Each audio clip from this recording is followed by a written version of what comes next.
How you doing? I'm Logan Schubert, I'm Jacob Reid. and this is our final application project, and for heat transfer ME 450. So going into the project description, we're going to be using our knowledge that we've used previously from other classes and from this class as well to apply kind of what we learned in an application analysis project. And we're going to be doing this using a SolidWorks flow simulation.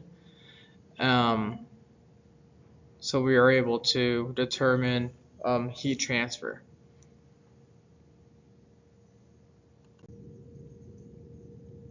Looking into the model description, the exhaust manifold that we are currently using for this simulation will be from the Formula SAE team at NAU. These 4 pipes will be connected to the engine, and the output part will be supported by the chassis.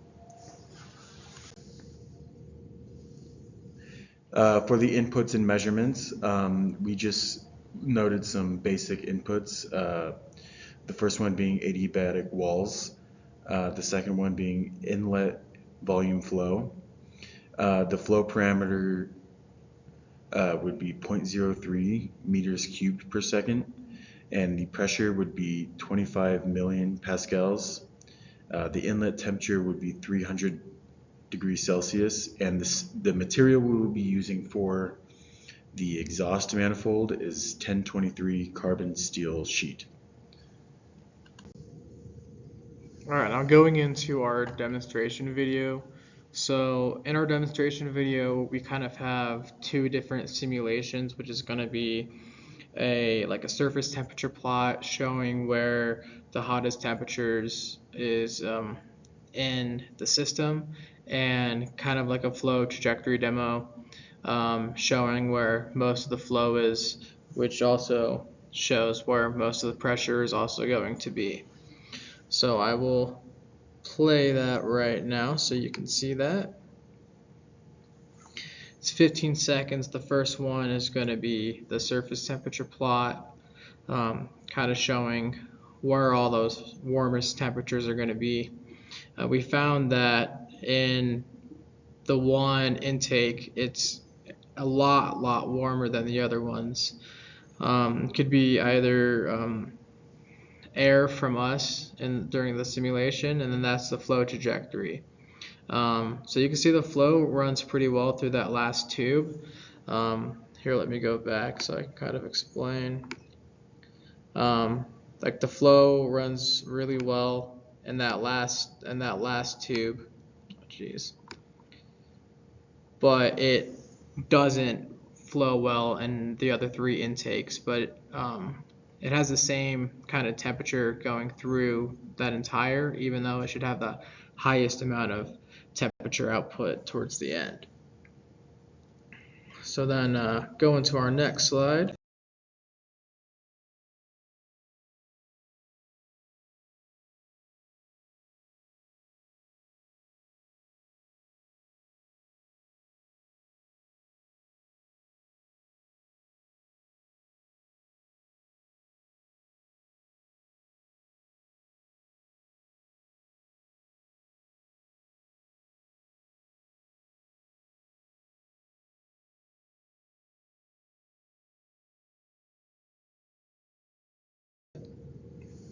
So for this results and discussion page, we're going to be looking more into the temperature model.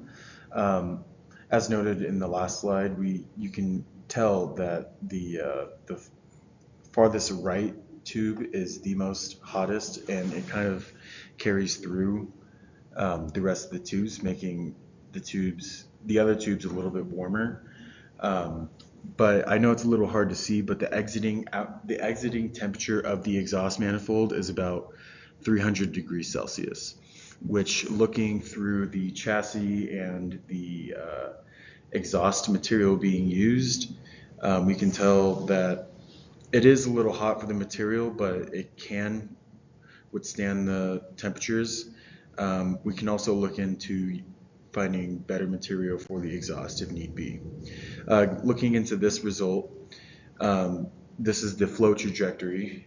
Also noted in the video, you can tell that the flow runs very well in the rightmost tube, but the farthest left one seems to have not much flow at all. I mean, this could be an error from us or just a SolidWorks error through the creation of this exhaust manifold, but yeah.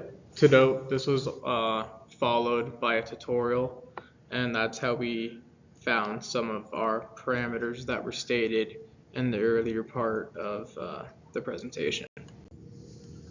Looking into this result, we were also able to create a graph showing the average temperatures and maximum pressure, maximum velocity, and volumetric flow rates. It is a little hard to see again, but all the average temperatures, they all suffice to, and they're all acceptable for the type of material and the way the exhaust manifold was created. Okay, so now going into the conclusion and future work, overall the exhaust system can work, but obviously it has its flaws, and which could be a risk to the structure and the stability and the safety. The structure, meaning just because it's getting so hot that it could possibly allow bending in the material, or even for the safety of the driver itself, because there's so much heat coming off of just that one pipe itself so high up to the engine, which it shouldn't be. And so so most of that flow could be just a buildup in the system, which we saw in that one intake pipe that was really red. But that's okay, because based off of our research, we found that the mild steel being used for the chassis is normalized at about 870 degrees Celsius, which is almost 500 degrees less than what the manifold was outputting at its highest, which is good, but still not ideal for having it being so high up by where the engine is. And so kind of for some future work, maybe just like working a little bit more on the CAD simulation method that we used, kind of getting just a better understanding on how to use it. And we found that that would probably be best to help our results in the future. So yeah, that's our presentation, and thanks for listening. Thank you.